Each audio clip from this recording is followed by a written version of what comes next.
अस्सलाम वालेकुम व्यूअर्स। जब आज आईनी तरमीम नहीं हो सकी, आपको पता है कि पूरे ऐवान में से मुस्लिम लीग नून को, पीपल्स पार्टी को जो दुख हुआ सो हुआ जनाब। जो फैसल वाडा साहब को दुख हुआ है, ये दुख ना कभी आज तक किसी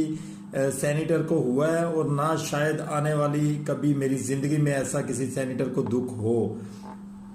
मुस्लिम लीग नून को यानी कि मौजूदा गवर्नमेंट को बातें सुनाते हुए गाड़ी में बैठते हुए जनाब फैसल वाडा साहब ने इनको आड़े हाथों लिया और उनका एक छोटी सी तरमीम नहीं करवा सके ये लोग, तो इन्होंने गवर्नमेंट क्या करनी है, इंतहाई शटअप किस्म की कॉल देकर वो गए हैं। आपको पता है कि फैसल वाडा साहब की ये जरूरत कैसे और क्यों हो सकती है, ये सारी दुनिया जानती है, पूरा पाकिस्तान जानता है एक लोटे की क्या हैसियत होती है, क्योंकि फैसल वाडा साहब एक लोटे हैं और इन्होंने ये सब कुछ इस्टेब्लिशमेंट के कहने